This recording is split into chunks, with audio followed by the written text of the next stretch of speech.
বেশ সস্তা চলছে টমেটো। আজকে এনেছি রিঠা মাছ, তোমাকে জিজ্ঞেস করে আনলাম কিন্তু রিঠা মাছ জানি না আমরা খেয়েছি কিনা, আগে খেয়েছি। তোমার প্রিয়? আর যার কাছ থেকে এনেছি সলিড, ওই মোটকা সলিড। কাকার বাড়ি গেছিলাম, বলেছিলাম পাইনি, কাকারা ও কবে? এবারে যেটা হয়েছিল? হ্যাঁ হ্যাঁ হ্যাঁ, রিঠা মাছ চেয়েছিলে তুমি। এ মা, বেশি আনতাম, দারুণ মাছটা ছিল। তাহলে ঠিক আছে, হাফ কিলো আনলাম, খেলেই হয়ে যাবে। হাফ কিলো এনেছি। দেখি করবো। ও লোকটা বলছে যে রিঠা মাছ বানাইনি, মানে মা করতো, কাকারা কাকিমারা করতো, খেয়েছি, কিন্তু নিজে আমি কোনোদিন বানাইনি, কারণ বাইরে চলে গেছি, ওখানে তো পাই যেত না। আর এখানে কলকাতা এসে আমি পাইনি কোনোদিন রিঠা মাছ, এই না এতদিন পরে। না না, বেশ বড় বড় রিঠা এনেছে, আমাকে আবার কেটে দিল। মানে হ্যাঁ 400 করে দিচ্ছে। পিস তো? না না, একটি পিস না, বেশ ভালো, এত বড় মাছ। না না, রিঠা মাছের ছোট ছোট পিস হয়, ছোট ছোট করে নিতে হবে, তাহলে তো মাখনের মাংসের মতো বড় পিস করে দিয়েছে। হ্যাঁ, ও মাংসের মতো। হ্যাঁ, তুমি প্লেন দিয়ে ছুরি দিয়ে কেটে নেবে, এই যে এটা না, এই ছুরিটা দিয়ে কেটে নেবে। না তো আমাকে বলো, কেটে দেবো। মাংসের মতোই করে জানি, একবার ভাবছি কাকিমাকে জিজ্ঞাসা করে নেবো। একবার জিজ্ঞেস করে নাও, কেন কি রিঠা আসলে মাছটা খুবই ভালো ছিল, বড় মাছ কেটে আমাকে পুরো এখান থেকে, ঘাড়ের এখান থেকে আরামসে, আমরা হাফ কিলোই দাও বললো। কালকে আমি কালো পেয়েছিলাম রিঠা, আমি আনিনি, এই সিলভার রিঠা জন্য। ও তো কোয়ালিটি আনে না, কালো রিঠা আনিনি, এই সিলভারটা আজকে পেয়েছি বলে লোকে বলেছে আনতে, তাই এনলাম। ঠিক আছে, সকালে উঠেই আমাদের খাওয়ার গল্প। না না, মাছটা রিঠা মাছটা আনকমন জিনিস না। চলো, গুড মর্নিং। গুড মর্নিং বন্ধুরা, হ্যাপি উইকেন্ড যারা ছুটিতে আছো। Happy women's day. Happy, very happy women's day, very happy women's day, happy women's day, happy women's day. সবাইকে হ্যাপি উমেন্স ডে পাঠিয়ে দিয়েছি আমি, আর সবাই আমাকে পাঠাচ্ছে হ্যাপি উমেন্স ডে। তারপরে লিখে নিচ্ছে আবার, এটা শ্রাবন্তীর জন্য, আবার কেউ লিখছে এটা মায়ের জন্য, শ্রাবন্তীর জন্য, এরকম লিখে লিখে পাঠাচ্ছে আমাকে, যারা যারা হোয়াটসঅ্যাপে আছে আমার। চলো, হ্যাপি উমেন্স ডে, ভালো থেকো। উমন যাই হোক, উমনই তো সব আজকাল কেন, আগেও ছিল। চলো, হ্যাঁ, যে গাছ থেকে কারি পাতা নিয়ে এলাম, আবার পেয়ে গেলাম। কত তাড়াতাড়ি গাছটা এত সুন্দর বড় বড় পাতা হয়ে গেল, মানে নিজেও ভাবতে পারছি না। এই তো বেরোলো সেদিন পাতা, কচি কচি পাতা, দেখো বেশ বড় বড় পাতা হয়েছে, সুন্দর। আজকে লাউ করব, আলু দিয়ে লাউ করব, সেই জন্য সর্ষে, শুকনো লঙ্কা, কারি পাতা ফোড়ন দিয়ে, আর আলু লাউ দিয়ে, জিরে ধনের গুঁড়ো দিয়ে, একটু কাশ্মীরি লঙ্কার গুঁড়ো দিয়ে, টমেটো দিয়ে, অবশ্যই কাঁচা লঙ্কা দিয়ে, সব দিয়ে লাউ করব। এটা রুটি ভাত দুটোতেই ভাল লাগে খেতে। আর কারি পাতাগুলো মানে খুব সুন্দর লাগছে, পরিষ্কার ঝকঝক করছে। এখন ঢাল তলোয়ার নিয়ে মাছ ভাজতে হবে। কাকিমাকে জিজ্ঞাসা করলাম রিঠা মাছের কথা, বললো খুব ছেটে ঢেকে ঢেকে করবি, তো ঢাল তলোয়ার আবার আজকে লাগবে, এটাই ভয় লাগে, এই ফাটলে না মাছ ভীষণ ভয় লাগে। এই দেখো রিঠা মাছ, এইটা হচ্ছে এই সিলভার কালারের, এই হচ্ছে মাছ, বেশ পুরো মাংস থাকে, মানে ভরা মাংস, মাঝখানে একটাই কাটা হয়, এই যে। তা চলো ধুয়ে টুয়ে ঢাল তলোয়ার নিয়ে রেডি হয়ে যাই। বেশ ফাটছে, আমার তো উল্টাতেই এখন ভয় লাগছে। যাই হোক, উল্টাতে তো হবেই, ভয় পেলে হবে। ঢাল তলাল আবার লেগে যাই নিয়ে, চলো আস্তে আস্তে যাবো।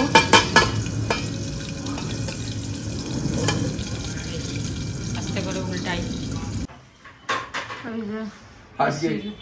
হ্যাঁ, এটা কিছুই না, আমি বলেছিলাম এরকম করে, এই যে বন্ধ থাকে তো, এরকম এরকম বন্ধ থাকে, এটাকে খুলে নিতে হবে। এটাকে খুলে নিয়ে এইটাকে এরকম ওটালে এই জালি বেরিয়ে যায়, এইটাকে পরিষ্কার করা খুব দরকার। ডাস্ট তো দেখেছো, হয়নি সেরকম পরিষ্কার, না তাও আমাদের হালকা, না তাহলে করে নিয়ে একবার ধুয়ে এটাকে শুকিয়ে দুটো এসিডি রাখলে, তাহলে এই যে ডাস্ট হয়েছে বোঝা যাচ্ছে না, দেখো ভালো করে দেখো, দেখতে পাচ্ছ এখানটা, এই যে, তাহলে এগুলোকে ধুয়ে নিচ্ছি, ধুয়ে আস্তে করে টুক করে আবার ঢুকিয়ে দেয়া। এইটা করতে হবে, এটা করা উচিত। বাজে 2:15, স্নান টান পুজো সব হয়ে গেল।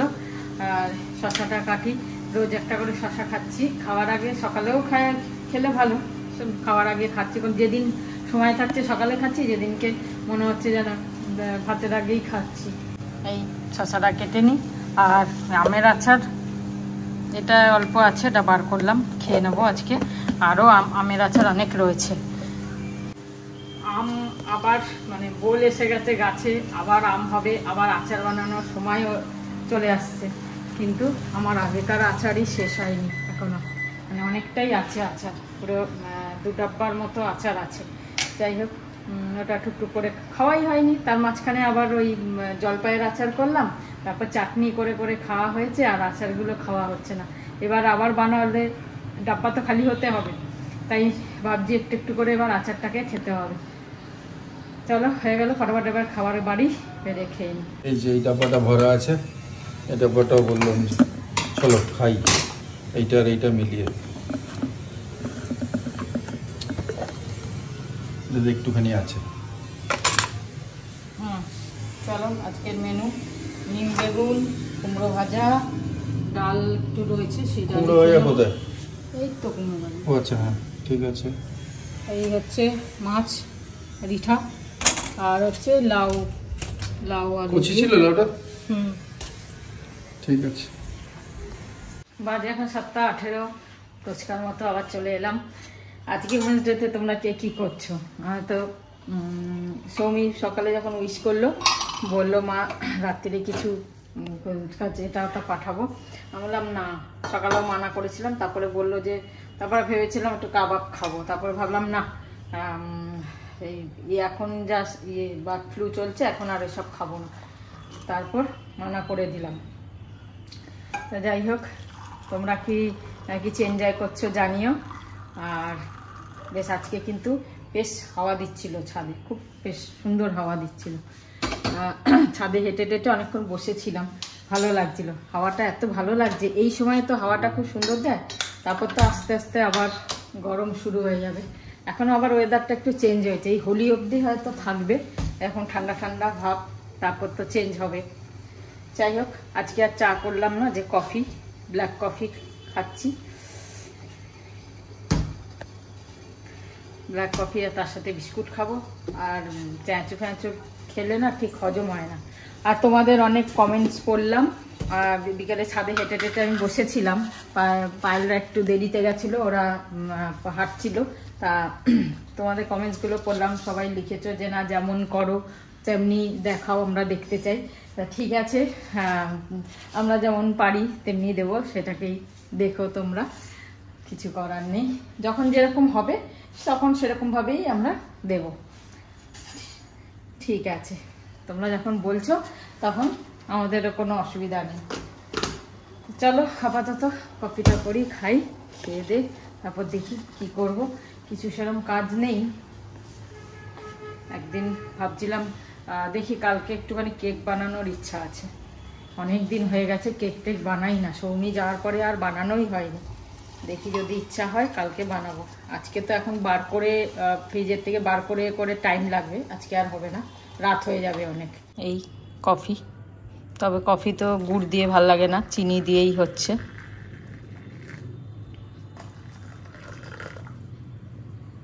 চলো, আমি শুধু চিনি ছাড়াই খাচ্ছি, আমি চিনি খাইনি।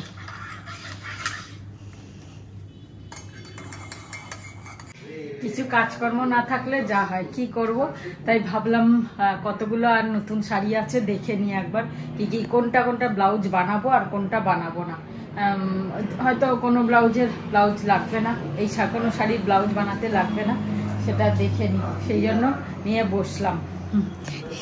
এখনো নতুন আছে, এটা তো পিসি দিল, এইটা আর এইটা সেম, মানে অনেকটাই সেম, হলুদ, এটাও হলুদ পিঙ্ক, আর এটা নতুনই রয়েছে, এটা ব্যাঙ্গালোর থেকে কিনেছিলাম, ব্যাঙ্গালোরে যখন গেছিলাম, এটা একদম নতুন রয়েছে, এটা কোনো বিয়েতে পরবো।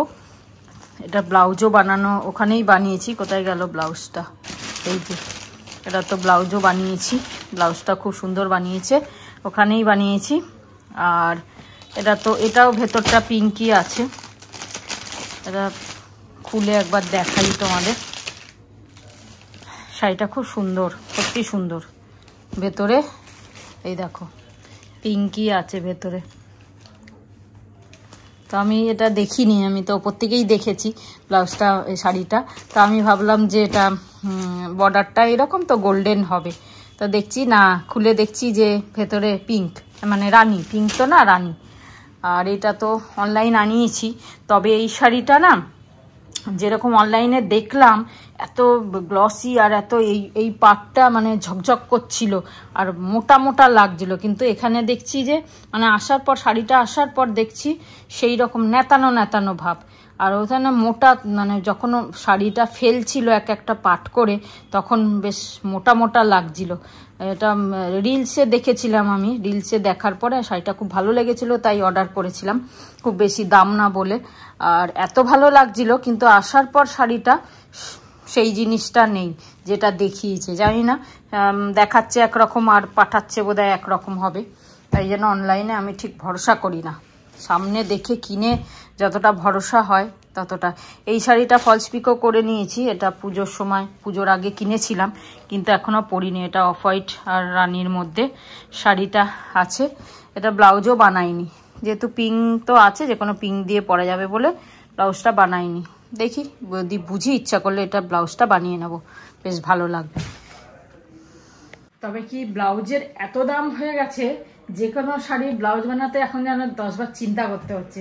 ভালো ভালো শাড়ির তো ব্লাউজ বানাতেই হবে, তার কারণ হচ্ছে ওগুলো তো সাথে ব্লাউজ না পরলে ভালো লাগবে। কিন্তু নর্মাল শাড়িগুলো যেগুলো দরকার নেই, অন্য ব্লাউজ দিয়েও পরা যাবে, সেইগুলো মানে বানাতেই লাগছে, এত হয়ে গেছে। 450, 500 নিচে তো নেই। নর্মাল কোনো ডিজাইন ছাড়াই 500 টাকা নিচ্ছে ব্লাউজ বানাতে। তা কি বলবো, আর এরকম দাম হয়ে গেছে।